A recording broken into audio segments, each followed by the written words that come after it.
Welcome back to Seize the Empyrean, the card game. Here in the fifth phase, the victory phase, we're going to determine the spoils of war and prepare for the end of our turn.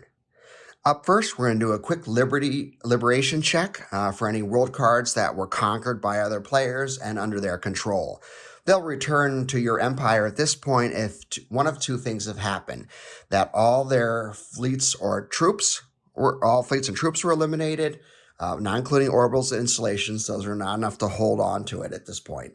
Or all the conquest counters have been removed from that card for various other card effects.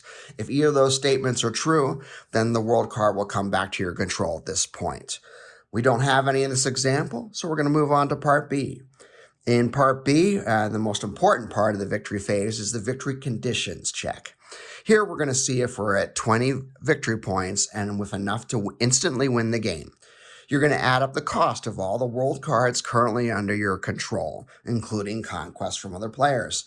Like Malachar 4 will give us 2. Our Throne World of Zythenis Calandra will give us 4. 2 from Aquis Dolor, 2 from Zygarius Calandra, and Damer's Outer is worth 3. Unfortunately, that only brings us to 15.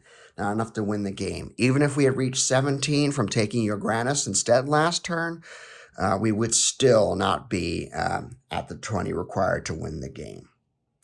So we're going to move on to Part C, where we gain resource counters equal to the conquest counters, world conquests that occurred during this turn. So this turn we did manage to conquer Malachar 4, and so all conquests are worth half its value.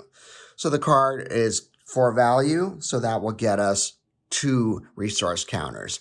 If it had been a Throne World, it would have been the full value you get back in resource counters. So again, going after Throne Worlds is worth it when you get pulled off.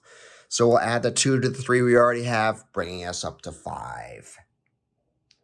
Up next then, we are going to spend resource counters to draw from our system deck. This is an expensive proposition because it's going to cost us 1 resource counter for each world card that we have in our system area, including conquests. So as your empire gets bigger, it's going to be more expensive to draw from that deck and probably a much cheaper proposition just to conquer the worlds. So since we have 5 cards, it's going to cost us 5. So I'm going to use that 2 that we picked up during this phase to get me to 5 and draw from this deck. All right, take a look at Secretly Like Normal. We have Damerous Inner here. That's a nice troop card. So hopefully we can get that out next turn. But right now it comes in your reserve area face down. Then next, we are going to reset our hand size to 6. I only have 2 cards left from my turn due to allocations and the tactics cards I played. So now we're going to draw from our asset deck until we get to 6. If you happen to have more than 6 at this point for card draw reasons, then you're going to discard down to 6 to get back to that hand size. And so here we are again, back at 6. And lastly, we're also going to get another spoil of war. We get to draw for each card that world card that we conquered, another asset deck card. So we're going to draw our 7th card here for taking Malachar. And look at that, it's main battle fleet, the most powerful card in the capital attack deck.